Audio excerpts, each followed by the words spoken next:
So, students, welcome to the next session on marketing management. Now, in the last session, we looked at market segmentation and we also looked at the different kinds of market segmentation, such as behavioral, psychographic, value, firmographic, seasonal, and so on. There are various types of market segmentation where a company may decide that let us divide our market into these segments and let us focus on a particular segment. So the next step after a market is segmented, or in other words, after a company decides to segment the market into different divisions, is to target a particular segment. Once the segments are created, like let's say a company may segment according to younger people, older people, or according to income, or according to leisure time, according to some other interests. The next thing is the company needs to decide which segments are to be targeted, which segments are to be provided with advertisements, which segments are to be provided with different kinds of advertisements. There are a lot of such factors that come into play. So, market targeting is where companies look at different marketing segments. So, out of the four steps that we call as market segmenting, market targeting, differentiation, and positioning of a product, let us look at market targeting in detail. So, when it comes to targeting, it's a strategy in marketing that breaks an entire market of various different demographics or various different ideas or various different behavior, anything that could be into smaller group of customers, and the company then will focus on targeting only one such group of customers and only provide personalized advertisements to them to sell their products better. A very simple example for this is a lot of products are sold, particularly for moms. Like one of the latest examples that came up is Dettol Moms. So it's a particular soap that they're selling particularly or purely only for moms. So they're targeting women by the age somewhere around 30 to 50 and targeting only them with this particular product. So like this, there may be different companies with different products that may target a particular customer range only or a particular customer age or based on their income or anything like that. Let's say, for example, there's a car company. One car company may target customers with low budget, another car company can target customers with a higher budget. So, these are just two examples that I'm just providing for the scene. So, going ahead, why is targeting important in marketing? Why is it important? Why is it that I have to target only one small segment? Why shouldn't I target everyone? When it comes down to this, targeting everyone may not make sense. Like if you're selling a product that is supposed to be sold only for kids, for example, toys, it does not make sense if you're targeting everyone. It does not make sense if you're targeting older people as well. So, when you're targeting a particular product towards everyone, that means you're spending a lot of money to target to all the people. Instead, a company can spend money to target a product only to a particular set of customers. Now, there are some products which are to be targeted to everyone. There are some products which are to be targeted only to a particular set of customers or particular group of customers. So why, how does this help or why does this help? As we just looked at examples in our case. So targeting in marketing will help you communicate directly to the customer base you want to sell the product to. And it helps you differentiate your brand from customers. If you're selling it only or if you're marketing it only to the customers you would want to, you would know that hey, I'm marketing it only for these customers, so let me make sure that it is different from other products that these customers are looking at. So that is where differentiation comes into picture as well. So this also helps the company stay focused. When a company knows that they're targeting a particular customer segment, that company will improve the product only for that particular segment. And this will help in staying focused towards the segment and making sure that they're improving their products as well, which will help gain customer loyalty further on. So all of these are interlinked in a certain way and shows how targeting is important in marketing. Now, when it comes down to this, how can a company evaluate a market, or how can a company figure out whether a market segment should be targeted or should not be targeted? So to do this, a company should look at what product they are selling and who would be benefited most with the product. The company would need to know which demographic segments can they sell it to. What is the competition level in that demographic segment? Are there many other products which are being sold? If there are many other products which are being sold, can my product also be sold? Is my product good enough to stand with the competition? Can my product be a hit with this segment? If it does, then can I improve my product and then sell more to the customers? So essentially, it boils down to this one small concept, that is, whether the segment you're looking for will be interested in buying the product that you have. And that segment will only be interested in buying the product if those customers feel that there is a value in the product being sold. So to continue ahead with this, there are four basic marketing strategies. They're called undifferentiated, differentiated, concentrated, and micro marketing. There are a couple of other as well, that is called local and individual marketing. We will look at that later on though. So let us start with the different marketing strategies that we have. Undifferentiated marketing is also called mass marketing. That means you're not targeting a particular segment, you're marketing it to everyone regardless. So you're banking on the fact that let me market it to everyone. My product requires is used by as many people as possible.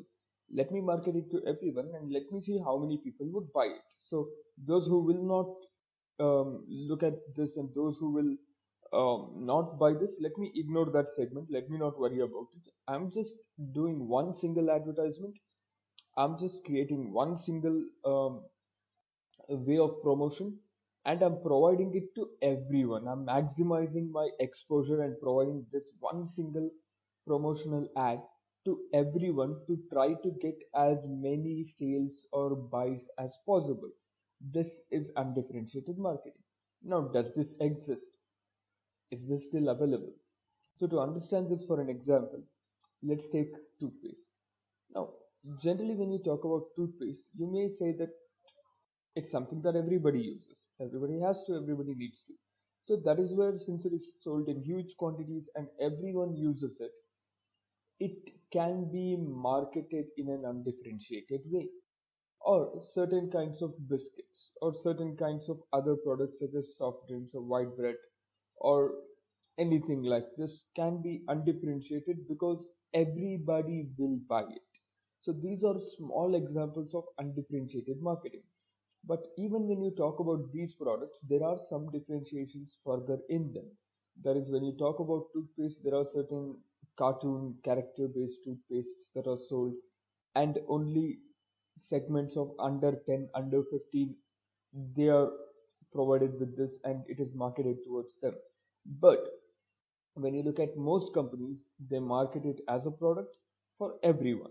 So this is one example of undifferentiated marketing.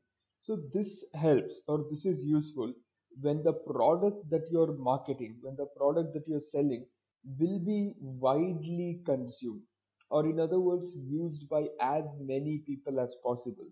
That is when undifferentiated marketing can become a success, because that product is used by as many people as possible. Going ahead, the second one is called differentiated marketing. Differentiated marketing is where, unlike the previous concept of undifferentiated marketing, this is extremely opposite to it. You are dividing your market into segments, and for each segment, Marketing will be done in a unique way with separate separate promotions and separate benefits to the customers. Let's say, for example, there is a mobile company. This mobile company will market separate products to or separate variants of their product, that is separate product lines, to people of different age. There is a company may market a mobile phone with a really good camera for the youth segment, whereas the same company can market a simple phone with good enough battery life to an older segment, older age segment. So this is how, for different segments, they will slightly modify their marketing of the same product or slightly different product towards different segments to make sure that they provide unique benefits to each segment, and each segment feels like, hey, yes, this is a nice product, I can try this out. And this helps because in these cases, if you market the same way, same product to all segments, every segment may not be willing to buy it. An older age person may not be willing to buy a phone with a really good camera. That may not be of much use to them. Whereas a younger segment may not be willing to buy a simple phone. They need a good camera. They may. So this is one small example that I'm just providing. So another example that you can take up is Procter and Gamble or P&G. P&G is a huge company that markets that produces and markets lots of products for daily use. Now, there are separate deodorant for men, there are separate deodorant for women that they sell, and there are separate treatments for hair growth that is particularly for men and women as well that they market. So this is one example of differentiated marketing where they look at their markets in terms of gender, that is for males and females. We're gonna um, market different products in terms of deodorants, in terms of hair growth as well. So this is one small example that we're just looking at. Also, we need to know that when it comes to differentiated marketing, it's expensive. So let's say if we are selling two different deodorant brands, one for men and one for women, then in that case, those brands, those products need to be manufactured separately. Those products need to be researched separately. Those products need to have their own design, their own testing, everything done separately. That is with people. And those products should have their own marketing plans, their own marketing campaigns, their own promotional campaigns, and separate investments, separate videos, separate advertisements, separate designs, separate billboard advertisements, whatever it could be. So for each segment, if you're creating a separate product, you have to improve upon it, you have to sell it, you have to make sure that the customer likes it. If they do not, you have to improve upon that. So you're spending more money on making sure that you have different products for different customer segments. So these costs can be very high when you're targeting way too many segments. In differentiated marketing, maybe two deodorant brands, one for men and one for women, may not have too much costs. But when you look at particular examples like under the category of men, you have five or six different types of deodorants. Under the category of women, you have again five or six different types of deodorants depending on the liking of a person. Then working upon it or marketing those products separately is gonna take more and more costs. That is gonna spend require more and more spending. So this is one small disadvantage of differentiated marketing. So going ahead, the next kind is called niche or concentrated marketing. So, concentrated marketing or niche marketing is where a company targets a very narrow market. That means, let's take for example a, a simple example of Rolex watches. Now, everyone cannot afford this luxury segment of watches, and they will target only those who can afford such a luxury watch. So, this can be somewhere around one in 500 or 1 in 1000 people. Now, that's a very narrow market. That's not a huge market at all. When you talk about a regular company, a regular watch company like Titan, which can target someone like 250 out of 500 people, maybe even 100 out of 500 people. These companies target only 1 out of 500 people, and that's a very narrow market. So, niche or concentrated marketing is where a company looks at a very narrow market, and this allows them to target them in a better way. In other words, this allows the company to target a particular set of customers more in a more customized and better way, because they know that there are only a small set of customers. Since there are a small set of customers, market analysis becomes easy, product development becomes easy, marketing strategy becomes easy as well. So the advantage in this is a company does not have to spend a lot of money in mass production or mass distribution or mass advertisement, because your production is limited, your distribution is limited, your advertisement is limited, because your target is limited. So these are called niche market segments, and they're very profitable because whenever a company creates a small segment, it's mainly because they can earn the same amount of money with that small segment. That small segment is willing to spend on a luxury item, assuming that they will get the value in return. As long as the customer feels that they're getting the value, then it is worth it. So this is where niche marketing thrives, or it's advantageous, because a company does not have to spend a lot on marketing, advertising, and everything. But the problem here is the company is banking on, or the company is depending on such a small category of customers, such a small segment of customers. Since the company is depending on such a small segment of customers, if they lose that segment of customers, they're losing their entire business. Let's say, for example, due to some reason, there's a competitor, or due to some reason that customers do not like their products anymore, then in that case, the company is risking losing the only market segment they have. So this is where they're vulnerable. So an example of this are Rolex, Chanel, and Armani, where a lot of these companies provide luxury brands. And again, one of the problem is whenever there's economic crisis, then people may not be willing to spend on luxury a lot. So that is when, due to lower disposable incomes, it becomes a little difficult for the company to hold their customer market. So this is one example of niche marketing. Going ahead from this, the next concept or the next kind of marketing or targeting strategy, it's called micro marketing. Micro marketing is where you focus more, your focus is narrower than in niche marketing.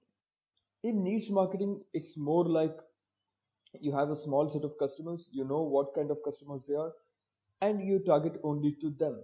Whereas micro marketing is more of individual or local marketing. That is, in other words, you're marketing either on an individual basis to one customer at a time. You're marketing individually. One of the simplest example for micro marketing is insurance companies. Insurance companies will never, of course, there are advertisements of insurance companies, but when insurance companies market, they make individual calls, they send individual mails, they provide individual attention. This is one example of individual marketing. And another example is local marketing, where let's say there's a small company close by to your location, and they are marketing everything they're selling locally within their location, in their small city, or in their small part of the city, or could be anything like that. This is an example of local marketing. So micro marketing can be very powerful in certain ways, because you know that you're targeting individual customers, so that you know who you're selling it to, and you can market accordingly, or you can promote accordingly, or you know that you're selling locally, so you can market accordingly as well. So there are certain advantages when it comes to this, but there are certain disadvantages as well. So individual marketing is something like what a company Build a Bear recently did. Build a Bear asked children to create their own idea of what kind of animal they want as a stuffed toy. what kind of animal they want, what color should it be, what size it should be, what kind of clothing it should have, and everything. So once a kid creates such an idea in their system, they produce that exact sort of toy by assembling things and sell it to the customer. That is the kid here. So this is where individual marketing is a small example again. And local marketing is where something that is in your neighborhood, in your geographical area, within the city or within a part of a city. Let's say an example for this is, yes, is where a person in a small location produces a certain product and sells it within their location only. This is one small example of local marketing. It could be someone selling coffee powder or anything in a local area that they may be famous for, or that they may feel like, okay, we have a good product and everyone here buys it from us. So, this is one small example of local marketing. So, how do we choose a marketing strategy when it comes down to this? So, how do we choose which marketing strategy or which targeting strategy to opt for? Whether it is undifferentiated, differentiated, or niche marketing that is concentrated, or micro marketing, in that is it individual or is it the final that is local marketing? So, to choose a particular market targeting strategy, we need to look at our company's resources. Is our company having enough money to spend for a lot of marketing? Does the company have many products so that they need to segment their customers? What about the product life cycle stage? And is the market too varying? If it is too varying, then it is very difficult for a company to segment and target. And what are the strategies of competitors? Are the competitors also having similar strategies? If so, we will need to differentiate our product. So these are certain features or certain things that a company should consider. The amount of money that they have, do they have a lot of products? What is the life cycle of the product? What is how is the market currently? And what marketing strategy, or in other words, what targeting strategies are our competitors facing? Looking at all these factors, a company can choose their targeting strategies. So going ahead from this, there is one major part of this that should be known, that is socially responsible marketing strategy. Social Socially responsible targeting strategy is where a company knows that anything that they are selling to a particular segment is socially responsible. That is, there could be an ad on cigarettes. So if there is an ad and they are targeting, let's say, youth, it does not seem socially responsible. So there are certain cases where there are socially irresponsible targeted marketing strategies as well. But whatever the company is, however it is, they should always make sure that they are responsible for the product that they are putting out to a certain market, that it does not hurt the customers in any way whatsoever. So going ahead from this, the next thing that comes up is, once you have segmented your markets and you have figured out which segment you're targeting, whether it is everybody or whether it's a particular segment, once that is done, the next thing you're planning to do is making sure that your product is above the competition. Your product is different from any other product that is there. If it's a deodorant, you have to prove that your product is more unique and more um, stands out, in other words, than any other product. Now, this can be done by stating that. So, take this instance. Let's say there's a deodorant. So, when it comes to deodorants, if you're marketing your deodorant as better than any other, it should stand out. You state that it stays fresh for 24 hours. It stays fresh for 48 hours, even after working out, even after going out in the sun, and such examples. So, this is where you're differentiating your product, stating that it stands out more than any other competitor products. That is, to a customer segment, if the customer segment is looking at 20 products, they should selectively retain your product. That is the aim. So to do that, you must provide something unique, something that the customers feel like, hey, this is a good value that other competitors are not providing. It could be better product, it could be different service, it could be anything. So this is where product differentiation is a huge factor. Nowadays, whenever you see different mobile phones, for example, each mobile phone is different compared to the others.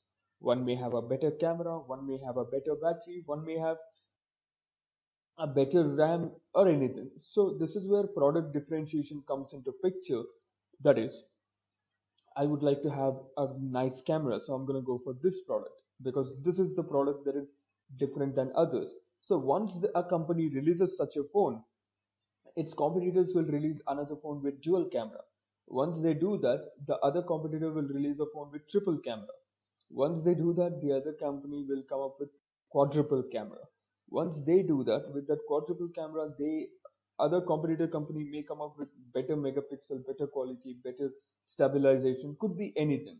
So this is how they start to innovate. They start to improve their product so that customers like it as well as customer feel that yes, this product is different than other products that are there in the market and I would love to buy this instead of any other product.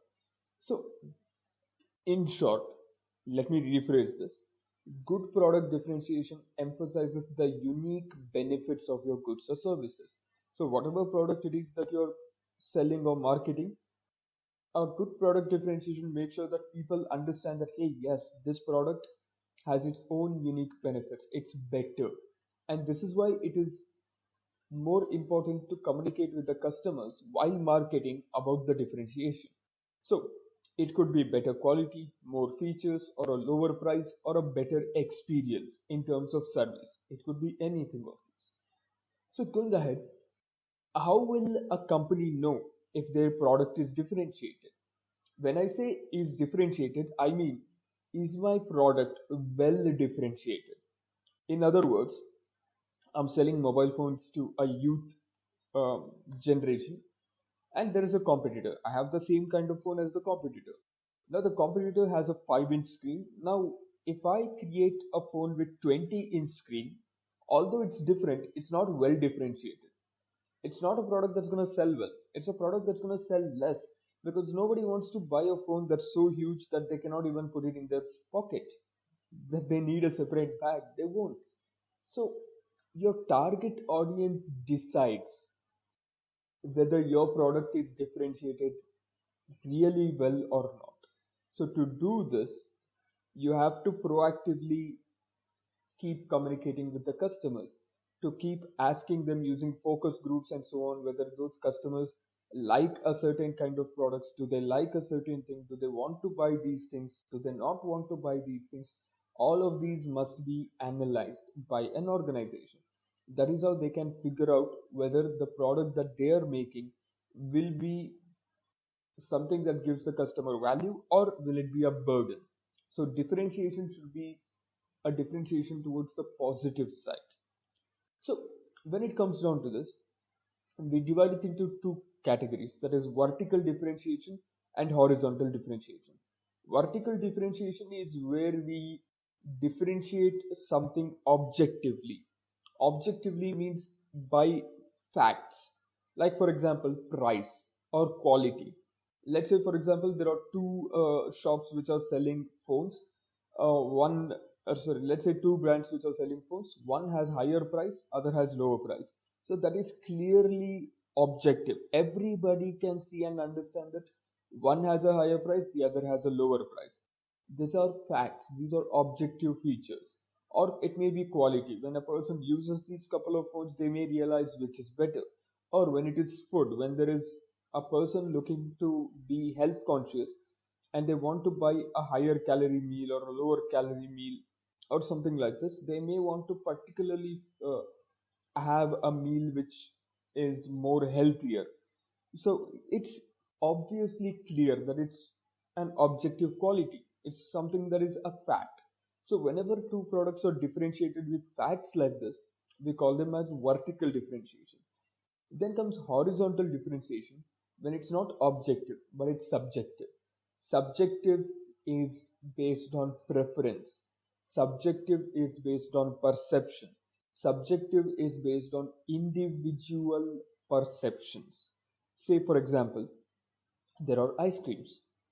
So I may like vanilla, you may like chocolate, someone else may like strawberry. It's their own personal opinions, it's their own personal tastes, it's their own personal preferences. It's not a fact that chocolate is better than vanilla. It may be subjective towards me, but it may not be towards you. So when it's vertical differentiation, you know that everyone feels the same. So you can be sure that since it is objective, everyone will know this differentiation. But when it is horizontal differentiation, you need to figure out whether customers will value that horizontal differentiation. If instead of, let's say, chocolate, vanilla, or strawberry, I create an ice cream with some other flavor, I need to first figure out whether customers will like it. If not, I should not. And this depends on this is subjective. Some may like it, some may absolutely hate it. So it's a trade-off that a company has to decide. But when it is vertical differentiation, the trade-off is pretty clear. It is objective. You can look at the facts and understand which is better. Whereas horizontal differentiation, you can't. One more example for this is deodorants. One may like a deodorant which may smell differently. Another person may like it which may smell in an entire different way. So this is again just one example for the same. So going ahead from this, the next concept is about positioning. Once a company has segmented their markets, targeted a particular segment, and they have differentiated their product, they need to position their brand, they need to position their company, they need to position their own identity. Now, positioning of a company's branding is often done with four P's that we know already. That is promotion, price, place, and product. So, when it comes down to this, let us look at what exactly is positioning and how it affects a company in detail. Whenever we talk about Audi and Tesla as vehicle sellers or vehicle manufacturers, we see that they are higher cost and they are luxury brands or luxury cars. So we immediately position them as higher price. Whenever you talk about McDonald's, you start to think about a quick meal, fast food. Whenever you talk about Starbucks, you start to think about, hey, it's got really good service, it's got a good place to sit and a good service and a good quality coffee. Whenever you start to think about tech companies like Apple and Microsoft, you immediately start thinking about how innovative and good service they have, or how innovative their products can be.